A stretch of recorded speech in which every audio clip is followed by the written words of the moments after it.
Hey guys, Dr. Sam here, and today we're going to be talking about the top 3 reasons for newborn chiropractic care. Now, you might be thinking, what?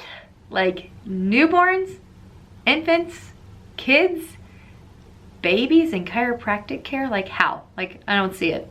What gives? I'm not really for sure about this, but that is what I'm here today to share with you guys, and I'm super excited about this because that first year of a new baby's life, you're adapting as mom and dad and family, the baby is adapting to you guys, and there's so many milestones that go on during this time for the baby that if they're to get checked by a chiropractor, a pediatric chiropractor at that, we do have a lot more extensive training with seeing infants and kids, but just like with that, you're going to be able to see like how chiropractic can help with so many of those milestones that those kiddos are going through in that first year, and can make their life a heck of a lot better and your life as mom and dad a heck of a lot better.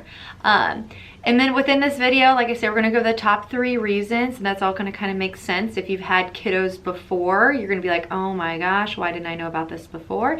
Or if this is your first one or soon to be first one, it can kind of give you a lot of insight, and like you watch this video and like something starts to happen and you're like, oh man, what did that one lady say? What did that one chiropractor say about this? And you can come back and rewatch this, and then you can kind of help put some missing links together or something. Just whenever something just doesn't feel right, even though if this is your first one or your 5th one, your mom gut knows. So if something doesn't feel right, trust it, reach out to somebody. And if you go to a different doctor, they don't give you quite the answers that you're looking for, don't stop and just don't take that answer for what it is and swallow it. Once again, if your mom gut is letting you know like something just does not feel right, trust it and reach out again. Because there's some of us that we look at kiddos and how babies are developing, how their nervous system is functioning, and how this will interplay and intertwine in to so many things. And so once again, if there's something that just doesn't quite feel right to you, trust it, own it, and accept it, and move on. Do something about it. You know it's right for you, and you know it's right for your baby. So with that being said, we're gonna, and like my notes are just kind of behind me, so if you check me looking back over here, that's why.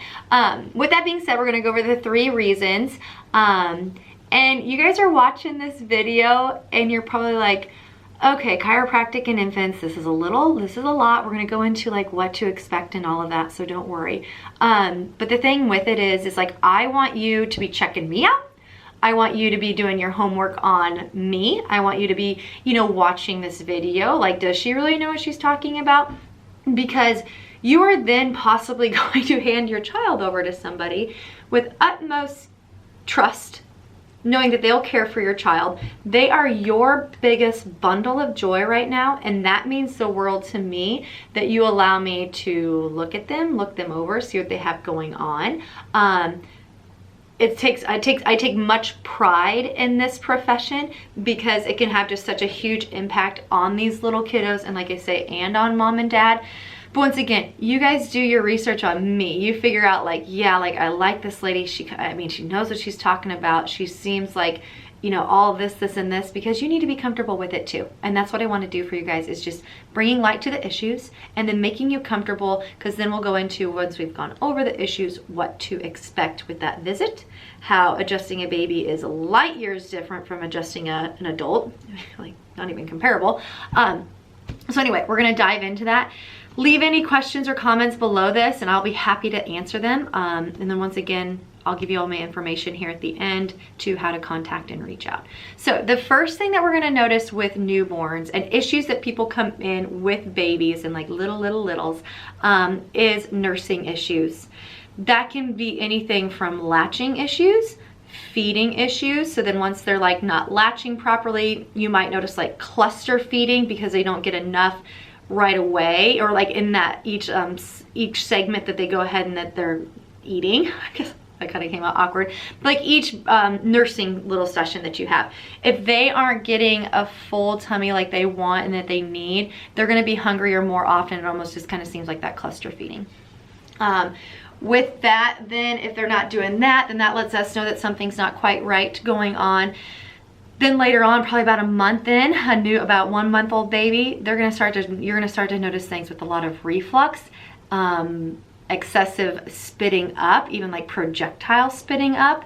And then you're also going to notice things with like lack of weight gain. These babies need to be gaining the appropriate amount of weight throughout time, and that will let you know then, like with these nursing issues and these feeding issues, that if they aren't gaining the weight, the nutrients that they need to be able to grow, we'll get into growth and development here in a second, the nutrients that they're needing to be able to grow isn't happening because they're either like not getting enough, or they're also spitting it up and it's just not sitting well into their tummy.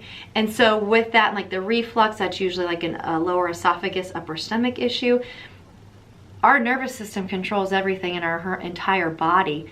Same thing for these babies. If there's a nerve interference going on within these babies, or nerve stress in these babies, which we'll get into, really a baby stressed how? They sit there, they cry, they sleep, they poop. We do everything for them, but we'll talk about how babies can get stressed here just in a little bit. And so whenever a baby gets stressed, like, and I'm going to go into like a little bit of a neurology nerd out moment here, but with chiropractic, we are primarily nervous system doctors. The only way that we work on the spine is because that's where our nervous system resides. It resides within our spine, the brain, all the way down through that vertebral canal, which is like all the little bony segments within your spine. Our spinal column resides right through in there. If our nervous system is on the front part of our body, we'd be considered chest and tummy doctors, but it's on our back, and that's just where it resides. And so whenever we look at babies and we start working with them, we're looking for anywhere where that nerve stress might be happening for them. And we're gonna figure out not only why is this baby not nursing properly, we're gonna get to the root cause. And that root cause could be anything that nerve supply that goes to like the muscles within their tongue and in their cheeks that allows them to suckle properly. With the reflux and the colic, we're going to be looking at that lower esophagus, upper stomach area where that nerve supply goes to. So there's just different ways that neurology factors in 100% on how some of these issues that we're talking about today, and like how they can be definitely helped and encouraged through chiropractic care. With that being said, and like the stress, we're going to talk on that just a little bit here with the stress of a baby. The birthing process is stressful. I don't care what anyone says, even if it was the most beautiful natural birth a woman could ever possibly have, there is still stress put upon that baby. All the way going back to, did this mama suffer with any infertility issues before this? Because if mom did suffer with infertility issues, that causes her to be a little bit more stressed herself. That stress then gets transferred to the uterus and then therefore to the baby. So that baby's taking on that stress along with like the stress hormones that factor in. Another thing with that is the labor and delivery. Once again, and I'm sorry, from infertility issues then to the pregnancy. If mom and dad had any issues like with stress during the pregnancy, that stress once again gets translated over to the baby, and then to the labor and delivery. Once again, that process is just a stressful one, no matter what anybody says. And it's just going to factor in on that baby's nervous system and kind of just wreak some havoc there. So that's why they're having maybe some of those issues with the nursing issues, the latching and stuff like that. The next one that moms notice a lot with their baby, and this is once again just like a total mom gut thing. You guys know more than anyone your baby, more than anyone. And so, excuse me, if a mom can sit there and just look at their baby, and maybe she's had 3 before, another one before, and she's looking at this one, she's like, God, he or she just seems so uncomfortable. Like, what's going on? That's another huge reason mamas bring in their little babies, is because they just notice that the baby is so uncomfortable. There's, excuse me, tension within their system. They might be very rigid. They clench their fist, rigid neck. You might have heard like the prenatal or the labor and delivery nurses saying like, oh my, excuse me, oh my gosh, like your baby's so strong. Like, look how they're holding themselves up already. No, like a baby isn't so strong. A baby and an infant is supposed to be very pliable, very loosey-goosey almost, and just kind of super, super snuggly. And if they're like holding on and like clenching up and whatnot and saying like, oh gosh, they're super strong, No, that's not a good indication. They get stronger later on. So you'll see a lot of tension within their body, a lot of rigidity and stress.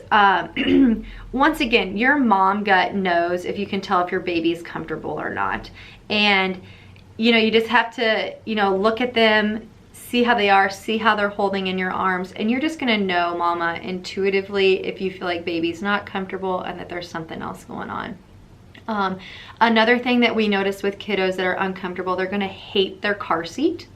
Hate it, hate it, hate it. We hear so many moms like, oh my God, he hates his car seat. It's supposed to be just kind of a nice little, ooh, you know, it's almost like they're being compacted back into, almost like they are still within mama's tummy. So they should actually be comfortable. It's a, you know, it's a confined space for them. As they get a little bit older and we're working tummy time, if they hate tummy time as well, that's another inclination, because they've been so locked and stressed maybe into like that tense tight mode that whenever it comes time to go onto their tummy, they don't want to do that anymore because those muscles are so fatigued and so strained and so like overworked already. So tummy time might be an issue. Another thing is going to be digestion. We're going to be talking about poop here. With being a parent, you probably talk about poop way more than you ever thought in your ever loving life, but it's important. It lets you know. It kind of becomes one of those top concerns, like, oh my gosh, did he or she poop today? Did they, how many times? What kind of poop was it? Da, da, da, da, da. And you might even keep like a little chart and stuff like that, which is totally great, because poop and gas pains is just another telltale sign that the nervous system is just overstressed. And we have two parts, and we'll kind of dive into another nerd segment here. We have two parts of our nervous system called the sympathetic, which is our fight or flight mode. We've all been caught like in a fight or flight or tense time where you get that really tense, heart starts racing, muscles tense up, and like almost just feels like, you know, like your gas pedal stuck on. And then we have our parasympathetic nervous system, which is our rest, digest, relax, growth, development.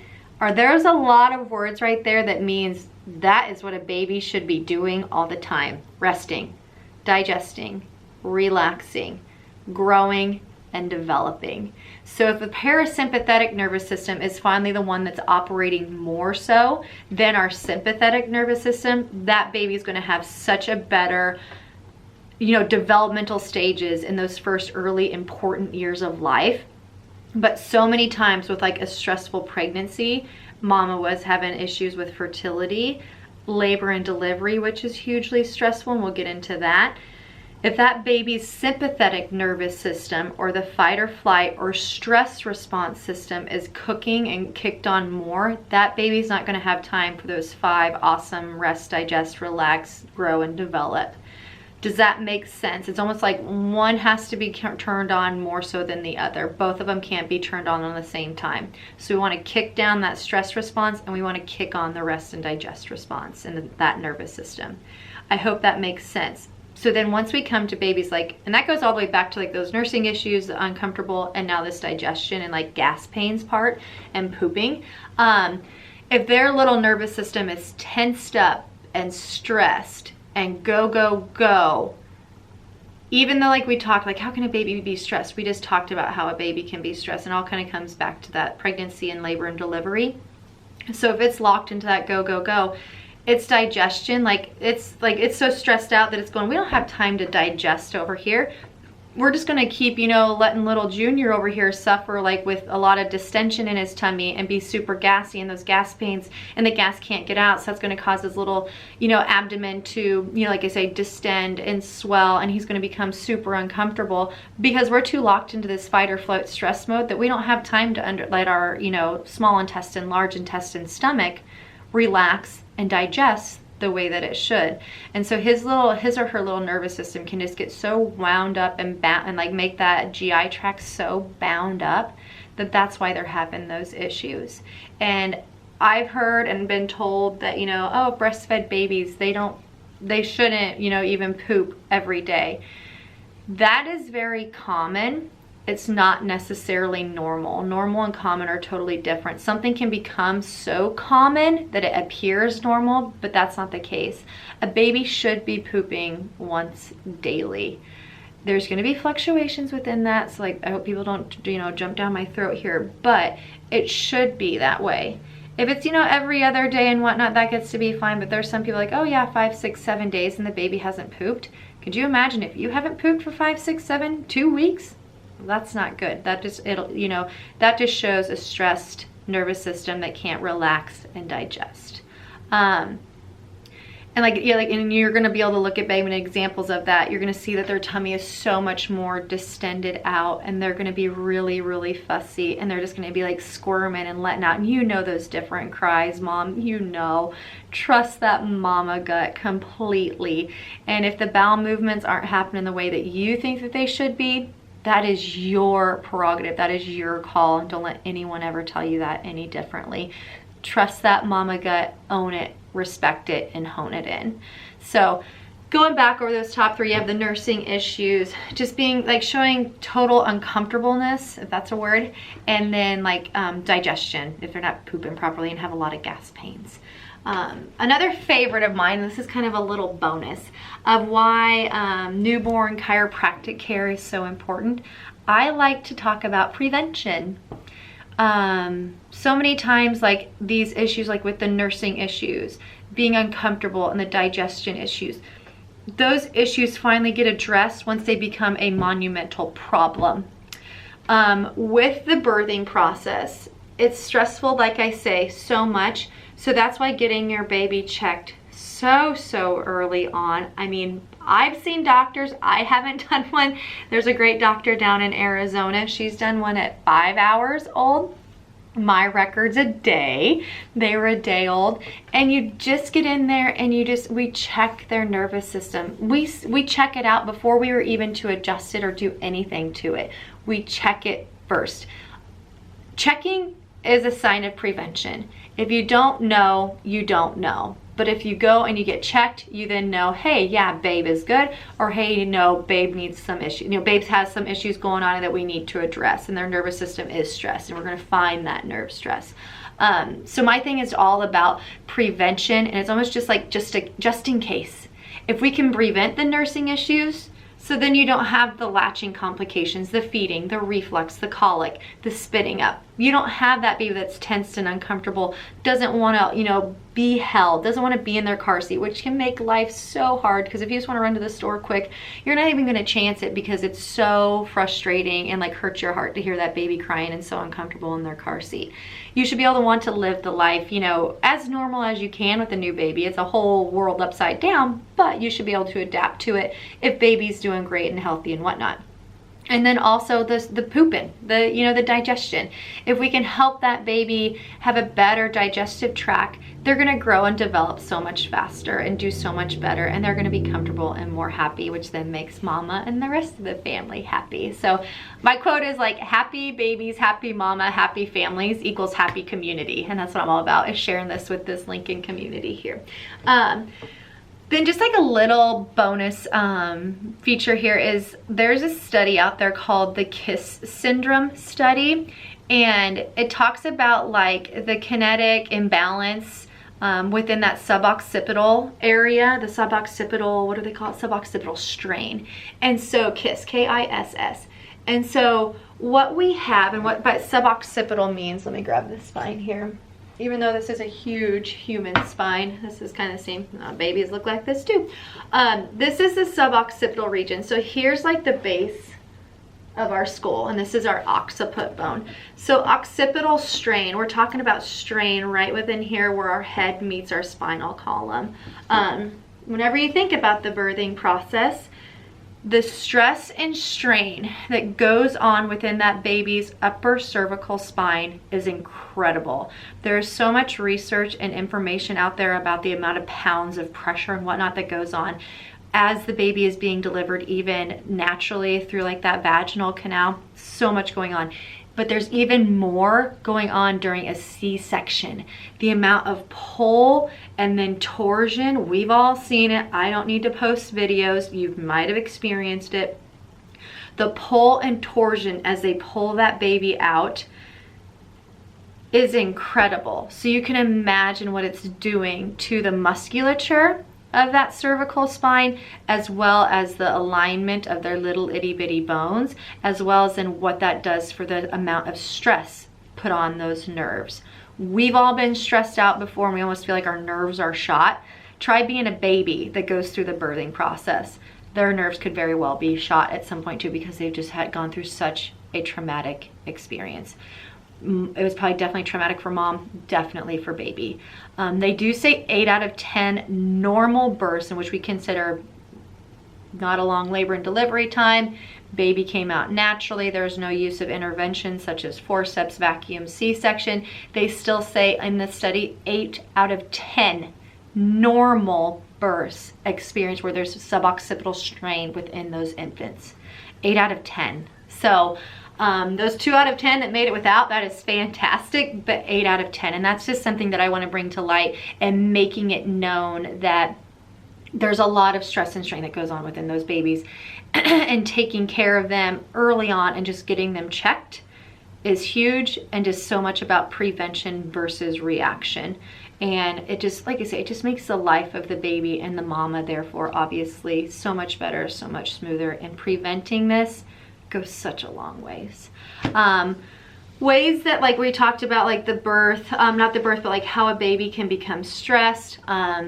It goes back to, like, once again, like the infertility. Did mama have issues with that? That then sends out different surges of stress hormones, because it's a stressful and it's a hard time. I'll be getting to a webinar on infertility. I don't even want to say infertility. It's fertility issues. Infertility seems like such a, that's it, fertility issues. The stress of that, the stress of the pregnancy. Did mom or dad lose a job? Was there, you know, financial issues? Was there an issue with some other family stuff going on? All of that stress eventually gets related down to the baby once again, because baby's taking on the food that mom is bringing in, the hormones that mom is secreting, all of those things. So if hormones, you know, regulation's not quite right for mom, the baby's going to be experiencing that too. And then once again, the birth.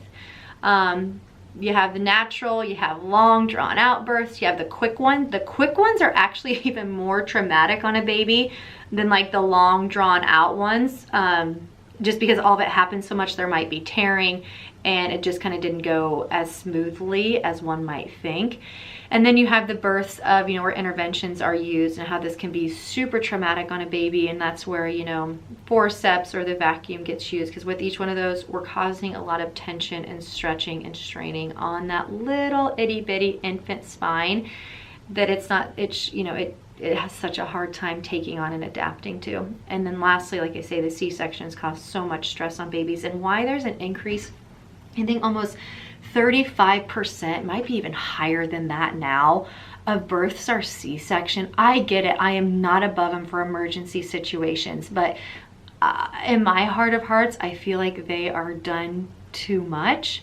But that's why getting an experienced doula and midwife on your team to help you educate on this, to learn about it, and to feel empowered during this labor and delivery process, get one. If you need help finding one, reach out to me. I have great referrals, and just knowing, you know, how a natural birth can happen. Like I say, there are reasons why we can't, and C-sections are absolutely a must. I'm not against them at all, but I think they're just happening at too much of a rate that I'm comfortable with. What do I have left? Good. And so anyway, with that being said, if you have any questions on that, and now what to expect. So you're thinking, I'm going to be handing over my precious little joy here, and you're going to be doing what?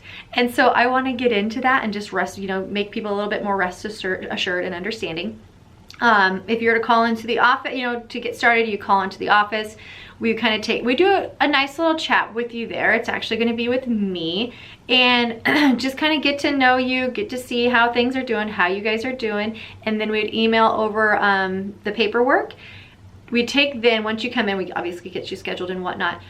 We bring you in and we go over a very detailed history, and we're going to go all the way back to, you know, conception of this sweet little baby, the fertility issues or not, how is mama doing, how is pregnancy, how is labor and delivery, everything that factors in there. And then we're going to do an explanation.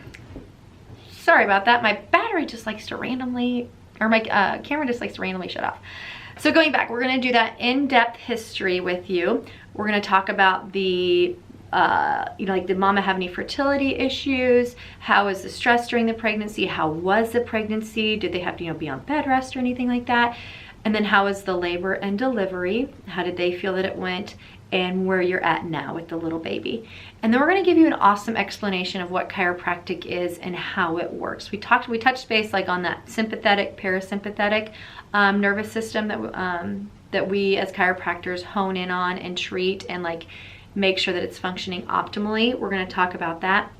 And with that being said, you might have gone to different doctors on said situation or said issue, and might have helped, might not have. You're still frustrated, you still don't understand. My ultimate goal with my entire practice is to provide answers, deliver hope, and get you some results. Because many times you're told something, but then you weren't given why, you weren't given how, you weren't given what's next. My thing is we're gonna find the root cause of what's going on with your little peanut, and we're gonna figure it out, we're gonna find it, we're gonna fix it, and we're gonna get their nervous system healing in that body as it should and regulating every other system in the body as it should. And then, you know, I hope a lot of times with that, whenever we find like getting to the root cause and talking with you, so many parents have that aha moment, and they, you know, I've had parents clap. It's like, yeah, they're getting it. And like, to make sure that you guys get it is more important to me than like even like getting them started and adjusted. I just want you guys to know and to understand. And then we move on to neurological scans. The neurological scans that we have here in this office are 1,000 completely safe. Do them on pregnant ladies, kiddos, the elderly, everything. And we just see how that nervous system is functioning. We're gonna find where the nerve stress is within their nervous system, and that lets us know like, bam, that's where it's at. I have a couple forms that I'll post on here of different areas within our spine that are going to give us issues or symptoms in different parts of that spine. So upper cervical spine and neck have their issues, you know, mid-thoracic, mid-back areas have their issues, low back issues have their problems as well. So I'll kind of post that with this as well. And then we go over your scans, come up with a game plan on your second visit, because I like to kind of do all of that. You come back, I'm able to then look at the scans, get an in-depth idea and a good rounded picture of everything going on from like the history to the exams, and understanding for myself where this little guy or little girl is at. And then on that second visit, we are getting you adjusted, getting the little baby adjusted. And let me say, adjusting a baby is not even comparable to adjusting an adult. With adjusting a baby, I explain it as very gentle, very delicate, and very effective and to the point and specific. Because they have little itty bitty spines, we need to be as specific as possible. Most of the adjusting is done with my pinky finger. And with that pinky finger, all I do is apply a gentle pressure, because that's all they need. They don't have the gravity pull that adults have on their bodies. And so with that little itty bitty pinky finger, the amount of pressure that I apply, if you were to take a stick of butter out of your refrigerator right now and apply a pressure onto that stick of butter, the amount of pressure that we're applying is we're waiting for that butter to melt underneath my pinky. That is it. That is the amount of pressure that we apply to a baby, even up to a 1-year-old, 2-year-old kiddo. That is it. So it's nothing alarming. It's not like what most chiropractors do with adults. So like, I want to take that stress and anxiety away from the situation right now. There's none of that you'd see on with an adult. And then with that, like I say, just being soft, gentle, specific, and getting to the point, and you know, finding it, fixing it, and leaving it alone is one of my mentors used to say, because the body's made to self-heal, self-regulate, and it will do that. And then lastly, what was the last thing I was going to say? Oh yes, and with babies, less is more. You're not going to see me going bam, bam, bam, bam, or apply pressure, apply pressure, apply pressure in 5 different areas, 6 different areas. Less is more with babies. The less we stimulate other areas of the nervous system, my goodness, and finding that root cause, we're going to focus on that root cause, because usually once you focus on the root cause, those other issues might just disappear on their own once those other areas are fixed, or that one area is fixed. So many times it's 2 segments on a little peanut, usually even just 1, and we let the body heal itself. So I hope that's brought light to some things, answered some questions, intrigued some interest, or sparked some interest. as you're looking at your little newborn right now going, oh man, we've been dealing with this, this, and this. I wish, like, one thing that I get told a lot is like, I wish I would have known about this sooner. Ugh. Hey, I'm here now. I'm letting you know about it sooner. Share this with any of your new friends that are, or any of your friends that are new mamas, or even mamas of their 5th child or anything like that. Get this information out there. If there's ways that I can help even just one mom or one little baby, it means the world to me. And once again, we're leaving the stress off of baby, releases stress off of mom, and then therefore the entire family. So if you have any questions, like I say, private message me here on Facebook, Samantha Luther, or here at SJ, or I think it's Samantha Luther Health and Fitness. And otherwise the number is 402-432-7702. or email is sjlwellness@gmail.com. I am here to answer any of your questions, concerns, but I hope I've just brought in a lot of those questions and concerns, like down to maybe a little bit more of a minimum, but at least you're maybe then able to understand, and you've kind of, you know, like I said, maybe even had an aha moment today. My goal is to educate and empower, and I hope I've done that with you guys today. Have a great day, and we'll be in touch. Thanks.